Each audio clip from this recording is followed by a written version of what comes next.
നമസ്കാരം. നമസ്തേ. 1998 ഇന്ത്യ നടത്തിയ പൊക്രാൻ അണുവായുധ പരീക്ഷണം, അതായത് ഹൈഡ്രജൻ ബോംബ്, അന്ന് സർക്കാർ അവകാശപ്പെട്ട പോലെ പൂർണ്ണ വിജയമായിരുന്നില്ല എന്നുള്ള തരത്തിലൊക്കെ ഇപ്പോൾ പുതിയ ചർച്ചകൾ വീണ്ടും ഉയർന്നു വരുന്നുണ്ട്. അതിനിപ്പോൾ ഒരു തിടുക്കം കൂട്ടിയത് DRDOൻ്റെ ശാസ്ത്രജ്ഞനും പൊക്രാൻ പരീക്ഷണങ്ങളുടെ പ്രധാന ചുമതല ഉണ്ടായിരുന്ന സന്താനം എന്ന് പറയുന്ന ഒരാൾ, സന്താനം എന്ന് പറയുന്ന ആൾ തന്നെയാണ് ഈ സാധനത്തിന് തിരികൊളുത്തിയിട്ടിരിക്കുന്നത് എന്നുള്ള വാർത്തയും വരുന്നുണ്ട്. മാത്രമല്ല അദ്ദേഹം പറഞ്ഞൊരു പ്രധാനപ്പെട്ട കാര്യം, ഇത് കരുതിയ പോലെ പൂർണ്ണ വിജയമായിരുന്നില്ല. ഒരു ഫിസൈൽ എന്നാണ് അദ്ദേഹം ഈ സാധനത്തെ പറഞ്ഞത്. ഏകദേശം 45 കിലോ ടൺ ഉണ്ടെന്നാണ് അക്കാലത്ത് ഇന്ത്യ ഗവൺമെൻറ് പറഞ്ഞിരുന്നത്. പിന്നീട് പറഞ്ഞ പോലെ പല പാശ്ചാത്യ രാജ്യങ്ങളും, പ്രത്യേകിച്ച് ഇന്ത്യയിലെ പല ശാസ്ത്രജ്ഞന്മാരും പറഞ്ഞത് 20 മുതൽ 25 കിലോ ടൺ മാത്രം ഭാരമുള്ളൂ എന്നുള്ളതൊക്കെയാണ്. അപ്പോൾ യഥാർത്ഥത്തിൽ ഇതൊരു പരാജയമാണോ, അതല്ല ഇന്ത്യ ഗവൺമെൻറ് ഒരു പുറത്തോട്ടുള്ള ഒരു പ്രതിച്ഛായ ഉണ്ടാക്കുന്നതിന് വേണ്ടി മാത്രം പറഞ്ഞതാണോ? യഥാർത്ഥത്തിൽ എന്താണ് ഇതിൻ്റെ ഒരു സത്യാവസ്ഥ? 1998 ഇന്ത്യയുടെ ആണവ പരീക്ഷണവും അന്ന് ഇന്ത്യ വിജയകരമായി പരീക്ഷിച്ചു എന്ന് അവകാശപ്പെട്ട തെർമോ ന്യൂക്ലിയർ ബോംബും വീണ്ടും ചർച്ചകളിലേക്ക് തിരികെ എത്തിയിരിക്കുന്നു. ആ ചർച്ചയ്ക്ക് തീർച്ചയായിട്ടും ഇന്ത്യയുടെ കൈവശം ഒരു വേണ്ടത്ര ഒരു സ്ഫോടക ശേഷിയുള്ള ഒരു ഹൈഡ്രജൻ ബോംബ് അല്ലെങ്കിൽ തെർമോ ന്യൂക്ലിയർ ബോംബ് ഇല്ല എന്ന് പറയാനാണ് പാശ്ചാത്യ ശാസ്ത്രകാരന്മാർക്ക് താല്പര്യം. കാരണം ഇതൊരു കുറച്ചുകൂടെ ഒരു സങ്കീർണമായ ടെക്നോളജിയാണ്. അപ്പൊ ആ സങ്കീർണമായ ടെക്നോളജി ഇന്ത്യക്ക് ഇല്ല എന്ന് പറയേണ്ടത് പാകിസ്ഥാന് ആത്മവിശ്വാസം കൊടുക്കാനുള്ള ഒരു ശ്രമം കൂടിയാണ്. ഞാൻ അതിന്റെ വിശദാംശങ്ങളിലേക്ക് വരാം. ഇതില് വീണ്ടും ഒരു പണ്ട് DRDOയുടെ ഒരു പ്രമുഖ ശാസ്ത്രജ്ഞനായിരുന്ന സന്താനത്തിന്റെ ഒരു ചില അഭിപ്രായ പ്രകടനങ്ങളെ ഉദ്ധരിച്ചുകൊണ്ടാണ് ഇപ്പോഴ് വീണ്ടും ഈ ചർച്ച നടക്കുന്നത്. സന്താനം അന്ന് തന്നെ ഇങ്ങനത്തെ അഭിപ്രായ പ്രകടനം നടത്തിയിരുന്നു. അന്നത്തെ ദേശീയ സുരക്ഷാ ഉപദേഷ്ടാവായിരുന്ന MK നാരായണൻ സന്താനത്തെ വിശേഷിപ്പിച്ചത് ഒരു മേവറിക് സയന്റിസ്റ്റ് എന്നാണ്. അതായത് അദ്ദേഹം ഒരു നിലവിൽ വ്യവസ്ഥിതിയോടെ എപ്പോഴും മല്ലടിക്കുന്ന ഒരു ശാസ്ത്രജ്ഞനായിരുന്നു സന്താനം. അദ്ദേഹത്തിന്റെ കരിയറിൽ എപ്പോഴും സീനിയേഴ്സുമായിട്ടൊക്കെ സംഘർഷം ഉണ്ടാകുമായിരുന്നു. അദ്ദേഹത്തിന്റെ അഭിപ്രായം വെട്ടി തുറന്ന് പറയുകയും ചെയ്യുമായിരുന്നു. ഇപ്പം ഈ അന്ന് 1998 ഇങ്ങനെ ഒരു പരീക്ഷണം നടത്തുമ്പോൾ അത് അണുബോംബ്, അതായത് ഫിഷൻ ഡിവൈസും ഫ്യൂഷൻ ഡിവൈസും രണ്ടും പരീക്ഷിച്ചിരുന്നു. ഫിഷൻ എന്ന് പറഞ്ഞാൽ പരമ്പരാഗതമായിട്ട് നമ്മൾ ഈ ആറ്റം ബോംബ് എന്ന് പറയുന്നത് അവിടെ നടക്കുന്നത് ഒരു ന്യൂക്ലിയസിനെ, അതായത് ഫിസൈൽ മെറ്റീരിയലായിട്ട് നമ്മൾ അതിൽ ഉപയോഗിക്കുന്നത്, ഇന്ത്യ ഉപയോഗിക്കുന്നത് പ്ലൂട്ടോണിയമാണ്.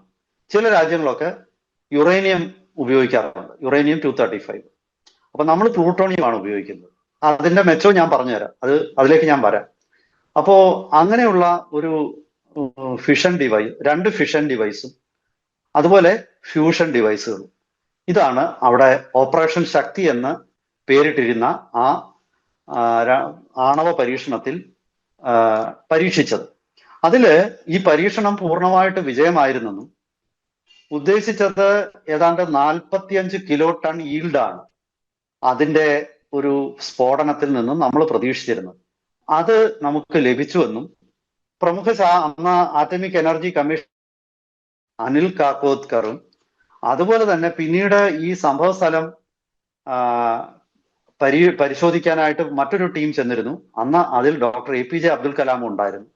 അപ്പൊ ഡോക്ടർ അബ്ദുൽ കലാമിന്റെ ഒക്കെ റിപ്പോർട്ട് ഈ DRDOയുടെയും, അതുപോലെ DRDO ആണ് ഇതിന്റെ ഈൽഡ് പരിശോധിച്ചത്. അതുപോലെ ഈ പരീക്ഷണം നടത്തിയത് ഡിപ്പാർട്ട്മെന്റ് ഓഫ് ആറ്റമിക് എനർജി DAEയും ബാബ ആറ്റമിക് റിസർച്ച് സെന്ററുടെ ഈ രണ്ട് കേന്ദ്രങ്ങളിലെ ശാസ്ത്രജ്ഞന്മാരാണ്.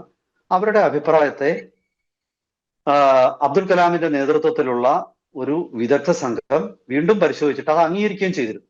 അപ്പൊ സ്വാഭാവികമായിട്ടും സർക്കാരിന്റെ കൈവശമുള്ളത് ഈ പ്രമുഖ ശാസ്ത്രജ്ഞന്മാരുടെ വിശകലനത്തിന് ശേഷം അവർ നൽകിയിട്ടുള്ള ആ ഒരു അംഗീകാരമാണ്. അതാണ് പിന്നീട് സർക്കാരുകളെല്ലാം തന്നെ, അത് അന്നത്തെ BJP സർക്കാരാകട്ടെ, പിന്നീട് വന്ന UPA സർക്കാരാകട്ടെ, അവരൊക്കെ തന്നെ ആ ഒരു കണ്ടെത്തലിനെ ചോദ്യം ചെയ്തിട്ടില്ല. പക്ഷെ അന്താരാഷ്ട്ര തലത്തിൽ വീണ്ടും ഇത്തരം ചർച്ചകൾ വീണ്ടും നടക്കുന്നുണ്ട്. അത് ഏറ്റവും കൂടുതൽ പിന്നെയും ഇപ്പോൾ ഒരു ചർച്ച നടന്നു. ആ ചർച്ചയിലാണ് ചില കാര്യങ്ങൾ അവര് ചൂണ്ടിക്കാണിക്കുന്നത്. അതായത് ഈ പരീക്ഷണം നടന്ന പൊക്രാൻ എന്ന് പറയുന്ന രാജസ്ഥാനിലെ താർ മരുഭൂമിയിലെ പ്രദേശത്ത് അവിടെ ഗർത്തങ്ങൾ രൂപപ്പെടും. ഈ ഭൂമിയിൽ നിന്നും എത്രയോ താഴെ ആയിരിക്കും പരീക്ഷണങ്ങൾ നടത്തുന്നത് സമനിരപ്പിന് ശേഷം. അങ്ങനെയാണെങ്കിൽ കൂടി അവിടെ ഈ പരീക്ഷണം നടക്കുന്നിടത്ത് ഗർത്തങ്ങൾ രൂപപ്പെടും. അപ്പോ അന്ന് ഈ എന്തുകൊണ്ടാണ് 45 കിലോ ന്യൂട്ടൺ അല്ല 45 കിലോ ടൺ ഈൽഡ് ഉണ്ടായില്ല എന്ന ഒരു സംശയം വന്നതെന്ന് ചോദിച്ചാൽ, ഈ തെർമോ ന്യൂക്ലിയർ ഡിവൈസിന്റെ സ്ഫോടനം നടന്ന സ്ഥലത്ത് അവിടെ ഒരു ക്രേറ്റർ ഗർത്തം ഉണ്ടായില്ല എന്നും, എന്നാൽ ഫിഷൻ ഡിവൈസ് നടന്ന സ്ഥലത്ത് പണ്ടൊക്കെ രൂപപ്പെട്ടതിനേക്കാൾ ഭീകരമായ ഒരു ഗർത്തം ഉണ്ടായി എന്നും കണ്ടെത്തി. അപ്പം ഫിഷൻ ഡിവൈസിന്റെ അടുത്ത് പരീക്ഷണം നടത്തിയിടത്ത് ഇതുപോലെ ഒരു ഗർത്തം ഉണ്ടായി. ഫ്യൂഷൻ നടത്തിയപ്പം, അതായത് പിന്നെ ഹൈഡ്രജൻ ബോംബിന്റെ പരീക്ഷണം നടത്തിയിടത്ത് അതുണ്ടായില്ല. അത് കാരണം തെർമോ ന്യൂക്ലിയർ ഡിവൈസ് ഫിസിൽ ഔട്ട് ചെയ്തു, അത് ചീറ്റിപ്പോയി എന്ന് നമ്മൾ മലയാളത്തിൽ പറയും. അത് ചീറ്റിപ്പോയി എന്ന് ഒരു നിഗമനത്തിലേക്ക് സന്താനം എത്തുന്നു.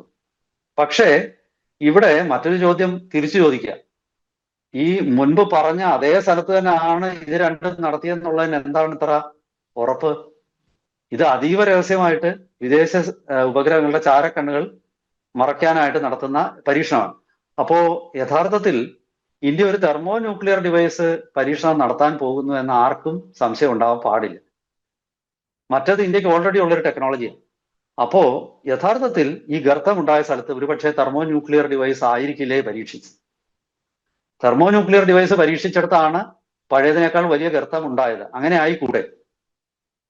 അപ്പം സന്താനം തന്നെ പറയുന്നുണ്ട്, ഇന്ദിരാഗാന്ധിയുടെ കാലത്ത് 1974 നടന്ന ആ ഒരു പിന്നെ ഫിഷൻ ഡിവൈസിന്റെ പരീക്ഷണം നടന്നിടത്ത് അവിടെ ഉണ്ടായ ഗർത്തത്തെക്കാൾ ഭീകരമായ ഒരു ഗർത്തമാണ് ഇപ്രാവശ്യം പൊക്രാൻ ടെസ്റ്റിംഗ് റേഞ്ചിൽ ഉണ്ടായത് ഒരു സ്ഥലത്ത്. പക്ഷെ അവിടെ ഫിഷൻ ഡിവൈസ് ആണ്, ആറ്റം ബോംബ് തന്നെയാണ്. അപ്പൊ ഇന്ത്യ ആറ്റം ബോംബിന്റെ ടെക്നോളജി വളരെ പെർഫെക്റ്റ് ചെയ്തിരിക്കുന്നു, ഹൈഡ്രജൻ ബോംബ് ടെക്നോളജി ചീറ്റിപ്പോയി. ഇനി തിരിച്ച് ഞാൻ ചോദിക്കുന്നത് ഇതാണ്, ഈ ആറ്റം ബോംബ് പരീക്ഷണം നടത്തി എന്ന് പറയുന്നിടത്ത് യഥാർത്ഥത്തിൽ ഹൈഡ്രജൻ ബോംബ് തന്നെ ആയിരിക്കുമല്ലോ പരീക്ഷണം നടത്തിയത്. അങ്ങനെ ആയിക്കൂടെ? ആറ്റം ബോംബ് പരീക്ഷണം നടത്തേണ്ട കാര്യം ഇന്ത്യക്കില്ല. അത് കാരണം അത് നടത്തിയിട്ടില്ലെങ്കിലും അത് എല്ലാവരുടെയും, അതായത് വിദേശ ശാസ്ത്രജ്ഞന്മാരുടെ വിദഗ്ധരുടെ വിശകലന വിദഗ്ധരെ ഒന്ന് വഴിതെറ്റിക്കാൻ വേണ്ടിയാണ് ഇതെല്ലാം ചെയ്യുന്നത്. ഇത് ഒരു രാജ്യവും കൃത്യമായ വിവരം ഈ ഒരു വിഷയത്തിൽ പുറത്തുവിടില്ല. അങ്ങനെ പുറത്തു ഇരിക്കുന്നത് കാരണം ഇതിന്റെ സിസ്മിക് ഡേറ്റ വെച്ചിട്ട് ഒരുപാട് പഠനങ്ങൾ നടത്തും. എന്നിട്ട് അതിന്റെ ബേസിസിൽ അവർ മോഡലുകൾ ഉണ്ടാക്കും. ഇപ്പൊ സൂപ്പർ കമ്പ്യൂട്ടറുകളൊക്കെ ഉണ്ട്. ആ സൂപ്പർ കമ്പ്യൂട്ടറുകൾ വെച്ച് മോഡലുകൾ ഉണ്ടാക്കിയിട്ട് അവര് ഇത് വിശദമായിട്ട് പഠിക്കും. അങ്ങനെ ഒരു സാധ്യത ഒരു എതിരാളിക്ക് കൊടുക്കാതിരിക്കാൻ വേണ്ടി ആയിരിക്കും ഇതൊക്കെ ചെയ്യുന്നത്. കാരണം എതിരാളി മൊത്തത്തിൽ കൺഫ്യൂഷൻ ആയിരിക്കും. എതിരാളി ഒന്നാമത് തന്നെ ഇങ്ങനെ ഒരു ആണവ പരീക്ഷണം നടക്കുന്നത് കണ്ടുപിടിക്കുന്നതിൽ അമേരിക്ക പരാജയപ്പെട്ടത് അമേരിക്കയ്ക്ക് വലിയൊരു നാണക്കേടാണ്. കാരണം അമേരിക്ക പലപ്പോഴും ഇതിനു മുമ്പ് 1995 ഇന്ത്യ പരീക്ഷണം നടത്താൻ പോകുന്നതിന് മുമ്പ് തന്നെ അമേരിക്ക അത് തിരിച്ചറിയുകയും നമ്മുടെ മേൽ നരസിംഹറാവുവിന്റെ കാലത്തും ഇങ്ങനെ ഒരു പരീക്ഷണം നടത്താനായിട്ട് തയ്യാറെടുത്തിരുന്നു. പക്ഷെ അന്ന് അമേരിക്ക വലിയ ശക്തമായ സമ്മർദ്ദം ഇന്ത്യയുടെ മേൽ പ്രയോഗിച്ചു. എന്നുവെച്ചാൽ ഇന്ത്യക്കെതിരെ വലിയ ഉപരോധങ്ങൾ പ്രഖ്യാപിക്കുമെന്നും അതുപോലെ തന്നെ ഇന്ത്യ ആ സമയത്ത് ഇന്ത്യ ഒരു ബാലൻസ് ഓഫ് പേയ്മെന്റ് ക്രൈസിസിലായിരുന്നു. അപ്പൊ അക്കാര്യത്തിലൊക്കെ ഇന്ത്യക്കെതിരെ വലിയ നടപടികൾ ഉണ്ടാകുമെന്നും ഒക്കെ ഉള്ളത് പണ്ട് ഏതാണ്ട് 1989 ഒടുവിൽ 90 തുടക്കത്തിൽ തന്നെ ഇന്ത്യ ഇങ്ങനെ ഒരു പരീക്ഷണം നടത്താൻ തയ്യാറെടുത്തിരുന്നതാണ്. ഓരോ സമയത്തും ഇന്ത്യയെ അവര് പല രീതിയിലുള്ള സമ്മർദ്ദങ്ങൾ കൊണ്ട് തടഞ്ഞിരുന്നു. പക്ഷേ ഇപ്രാവശ്യം അവർക്ക് അത് കണ്ടുപിടിക്കാൻ പറ്റിയില്ല. അങ്ങനെയാണ് ആ പരീക്ഷണം നടന്നുപോയത്. സ്വാഭാവികമായിട്ടും അങ്ങനെ എതിരാളിയുടെ കണ്ണു മൂടിക്കെട്ടുന്ന വഴിതെറ്റിക്കുന്ന വിശകലനങ്ങളും വാർത്തകളും ഒക്കെ പുറത്തു വിട്ടിട്ട് നടത്തുന്ന ഒരു പരീക്ഷണത്തിൽ തെർമോ ന്യൂക്ലിയർ ഡിവൈസ് പരീക്ഷണം നടത്താൻ പോകുന്നു എന്ന് പിന്നെ പറഞ്ഞ സ്ഥലത്തായിരിക്കില്ല നടത്തിയത്. അപ്പം മറ്റു പലരും ചോദിക്കുന്ന DRDOയുടെ ഉന്നത ശാസ്ത്രജ്ഞനും അവിടെ ഈ ഇൻഫ്രാസ്ട്രക്ചർ തയ്യാറാക്കുന്നതിൽ ഒരു നിർണായക പങ്ക് വഹിച്ച ആളുമായിരുന്നു സന്താനം. അദ്ദേഹത്തിന് ഇത് മിസ്സാവുമോ എന്നൊരു ചോദ്യമുണ്ട്. തീർച്ചയായിട്ടും എന്നാണ് അതിന്റെ മറുപടി. കാരണം ഇതിനൊക്കെ ഒരു ശാസ്ത്രജ്ഞൻ മാത്രമായിരിക്കില്ല അതിന്റെ പിന്നിലുള്ളത്. അപ്പൊ ഇദ്ദേഹത്തിന്റെ ട്രാക്ക് റെക്കോർഡ് വെച്ചിട്ട് ഇദ്ദേഹം ആള് മിടുക്കനാണെങ്കിലും ഇദ്ദേഹം പലപ്പോഴും സീനിയേഴ്സുമായിട്ട് കലഹിക്കുന്ന ഒരു വ്യക്തിയാണ്. ആ കലഹിക്കുന്ന ഒരു വ്യക്തി എന്നുള്ള നിലയ്ക്ക് അദ്ദേഹത്തിനെയും പൂർണ്ണമായിട്ട് എല്ലാ കാര്യങ്ങളും ധരിപ്പിച്ചിട്ടുണ്ടാവില്ല. പൂർണ്ണ വിശ്വാസത്തിൽ അദ്ദേഹത്തിനെയും എടുത്തിട്ടുണ്ടാവില്ല. സ്വാഭാവികമായിട്ടും ഇത്തരം കണ്ണുമൂടിക്കെട്ടുന്ന തന്ത്രങ്ങളായിരിക്കാം ഇത്തരം ഒരു സംശയങ്ങൾക്കും ഇട നൽകുന്നത്. സർക്കാരിനെ സംബന്ധിച്ചിടത്തോളം സംശയങ്ങൾക്ക് പ്രസക്തിയില്ല. കാരണം ഇവിടെ പ്രധാനപ്പെട്ട ചോദ്യം ഇന്ത്യയുടെ കൈവശം തെർമോ ന്യൂക്ലിയർ ഡിവൈസ് ഉണ്ടോ ഇല്ലയോ എന്നുള്ളതാണ്. അതായത് തെർമോ ന്യൂക്ലിയർ ഡിവൈസ് എന്ന് പറയുന്ന ഹൈഡ്രജൻ ബോംബിന്റെ പ്രത്യേകത, അത് അതിലൊരു ഫിഷൻ നടക്കും. അതായത് ആ തെർമോ ന്യൂക്ലിയർ ഡിവൈസ് എന്നുള്ളത് യഥാർത്ഥത്തിൽ ഒരു ആറ്റം ബോംബിൽ നടക്കുന്നതും പിന്നീട് മറ്റൊരു പ്രക്രിയ, അങ്ങനെ രണ്ട് പ്രക്രിയകൾ നടക്കുന്ന ഒരേ സ്ഥലം. ഇതിൽ ആദ്യം നടക്കുന്ന ഫിഷനിൽ നിന്ന് ഉൽപ്പാദിപ്പിക്കുന്ന ഊർജം കൊണ്ടാണ് രണ്ടാമത്തെ ഫ്യൂഷൻ നടക്കുന്നത്. ആദ്യത്തെ ഫിഷൻ നടക്കുമ്പോൾ ഇന്ത്യ ഉപയോഗിക്കുന്നത് പ്ലൂട്ടോണിയമാണ്. പ്ലൂട്ടോണിയം 239 ഹെവി ന്യൂക്ലിയസ്, ആ ന്യൂക്ലിയസ് ബൊമ്പാർഡ് ചെയ്തിട്ട് അതിൽ നിന്നും ഉണ്ടാകുന്ന ഊർജം അത് മറ്റൊരു വസ്തുവിനെ, അതായത് ലീത്തിയം എന്ന് പറയുന്ന വസ്തുവിലെ അത് പിന്നെ ഇതിൽ നിന്നും ആദ്യത്തെ ഫിഷനിൽ നിന്നും എക്സ്റേ ആണ് ഉണ്ടാവുക. ആ എക്സ്റേ കൊണ്ട് ബൊമ്പാർഡ് ഇടിക്കുമ്പോൾ ഈ ലീത്തിയം അതിന്റെ ക്രിട്ടിക്കൽ മാസ് വർദ്ധിക്കുകയും അത് ഹീലിയമായിട്ട് രൂപാന്തരപ്പെടുകയും ചെയ്യും. അപ്പൊ ഹീലിയം എന്നത് ഹൈഡ്രജന്റെ ഒരു ഐസോട്ടോപ്പാണ്. അതുകൊണ്ടാണ് തെർമോ ന്യൂക്ലിയർ ബോംബുകൾക്ക് ഹൈഡ്രജൻ ബോംബ് എന്ന് പറയുന്നത്. ഈ ഹൈഡ്രജൻ അങ്ങനെ അതിൽ ഉത്പാദിപ്പിക്കുന്നത്, ആ ഹൈഡ്രജൻ ന്യൂക്ലിയസ് ആണ്, അത് രണ്ട് ഹൈഡ്രജൻ ന്യൂക്ലിയസുകൾ യോജിച്ചിട്ടാണ് അവിടെ ഉണ്ടാകുന്ന ഊർജത്തിൽ നിന്നാണ് ഈ മഹാ ഊർജ പ്രവാഹം ഉണ്ടാവുകയും അതാണ് യഥാർത്ഥത്തിൽ തെർമോ ന്യൂക്ലിയർ സ്ഫോടനം എന്ന് പറയുന്നത്. അപ്പം ഒരു ഫിഷനിൽ നിന്നുണ്ടാകുന്നതിൽ ഒരു 100 ഇരട്ടിയിലധികം ഊർജം ഉണ്ടാകേണ്ടതുണ്ട്.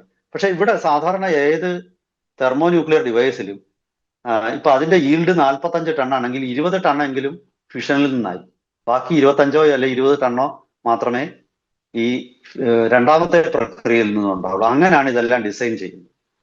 അല്ലെങ്കിൽ അതിവിനാശകാരിയായിട്ടുള്ള ഒരു ബോംബായിട്ട് അത് മാറും. അപ്പൊ ബോംബില് അൺകൺട്രോൾഡ് റിയാക്ഷൻ ആണ് നടക്കുന്നതെങ്കിൽ എങ്കിൽ പോലും അതിനൊരു പരിധിയുണ്ട്. ആ ഈൽഡ് ഒരു പരിധിയിൽ നിർത്തും.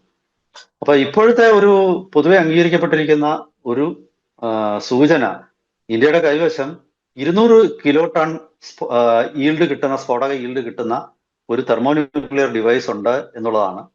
അങ്ങനെ ഒരു ഡിവൈസ് ഉണ്ടെന്നുള്ളതാണ് ഇപ്പോഴത്തെ ഒരു വിലയിരുത്തൽ. ഇന്ത്യക്ക് വേണമെങ്കിൽ ഇപ്പൊ അമേരിക്കയുടെ കയ്യിലാണ് ഏറ്റവും ശക്തമായ ഈൽഡുള്ള ഒരു ന്യൂക്ലിയർ ഡിവൈസ് ഉള്ളത്. അതിന് ഏതാണ്ട് 1.3 മെഗാ ടൺ ആണ്. 1000 കിലോ ടൺ ആണ് ഒരു മെഗാ ടൺ. അപ്പോൾ അത്തരം ഒരു ന്യൂക്ലിയർ ഡിവൈസ് പോലും ഇന്ത്യക്ക് ഉണ്ടാക്കാൻ സാധിക്കുമെന്നാണ് ഇന്ത്യയുടെ ശാസ്ത്രജ്ഞന്മാർ പറയുന്നത്. ഈ അന്നത്തെ ഈൽഡിൽ നിന്നും കിട്ടിയ ഡാറ്റ വെച്ചിട്ട് അതൊരു മോഡൽ ഇവിടെ ഉണ്ടാക്കിയിട്ടുണ്ട്. ആ മോഡല് വെച്ചിട്ട് സൂപ്പർ കമ്പ്യൂട്ടർ ഒക്കെ ഉപയോഗിച്ചുണ്ടാക്കിയ മോഡലിൽ ഇത് സ്കെയിലപ്പ്, അതായത് ഈൽഡ് സ്കെയിലപ്പ് ചെയ്യാനുള്ള ടെക്നോളജി നമ്മൾ സ്വായത്തമാക്കിയിരിക്കുന്നു. ഇതിൽ യാതൊരു സംശയവുമില്ല എന്നാണ് എല്ലാവരും അംഗീകരിക്കുന്ന ഒരു അന്താരാഷ്ട്രത്തിലുള്ള ഒരു ആണവ ശാസ്ത്രജ്ഞന്മാരിൽ ബഹുഭൂരിപക്ഷം അംഗീകരിക്കുന്നത്. ചില വിയോജിപ്പ് പ്രകടിപ്പിക്കുന്നുണ്ട്. ഒരു കാര്യം കൂടി പറഞ്ഞ് ഞാൻ ഈ ചർച്ച അവസാനിപ്പിക്കാം. ഇപ്പം തെർമോ ന്യൂക്ലിയർ ഡിവൈസിന്റെ കാര്യം വിട്, ഒരു ഫിഷൻ ഡിവൈസ്, അതായത് ഒരു അണുബോംബ്, ആ അണുബോംബ് പോലും പാകിസ്ഥാന്റെ ഒരു ക്രൂഡ് ബോംബാണ്. കാരണം അതിൽ ഉപയോഗിക്കുന്നത് യുറേനിയം 235 എന്ന ഫിസൈൽ മെറ്റീരിയലാണ്. പ്ലൂട്ടോണിയം ഉപയോഗിക്കുമ്പോഴാണ് കുറച്ചുകൂടി, അതായത് വളരെ കുറച്ച് മാസ് കൂടുതൽ സ്ഫോടക ശേഷി അത് നൽകുന്നത് പ്ലൂട്ടോണിയമാണ്. അപ്പോ ഏറ്റവും ഒടുവിലത്തെ എല്ലാ വിവരങ്ങളും പരിശോധിക്കുമ്പോൾ ഇന്ത്യയുടെ കൈവശം ഉള്ള അണുബോംബുകൾ പോലും പാകിസ്ഥാന്റെ അണുബോംബുകളെക്കാൾ മികച്ചതാണ്. അപ്പം ബോംബ് ടെക്നോളജി, ന്യൂക്ലിയർ വെപ്പൺ ടെക്നോളജിയിൽ ഇന്ത്യ വളരെ മുന്നിലാണ്. അത് നമ്മുടെ ഫിഷൻ ഡിവൈസസ് പോലും പാകിസ്ഥാനിന്റെ ഒക്കെ ക്രൂഡ് ഡിവൈസസ് നൽകുന്ന ഈൽഡിനേക്കാൾ വളരെ വലിയ ഈൽഡ് നൽകുന്ന ഫിഷൻ ഡിവൈസ് ആണ് ഇന്ത്യയുടെ കൈവശമുള്ളത്. ലോകത്തെ പ്രമുഖരായ ശാസ്ത്രജ്ഞന്മാരെല്ലാം ഇത് മനസ്സിലാക്കുന്നുണ്ട്. ഇന്ത്യ ഉപയോഗിക്കുന്നത് പ്ലൂട്ടോണിയമാണ്, പാകിസ്ഥാൻ ഉപയോഗിക്കുന്നത് യുറേനിയമാണ്. എന്തായാലും ശരി, പ്രേക്ഷകരുടെ മുന്നിലെത്താം. എല്ലാവർക്കും നമസ്കാരം.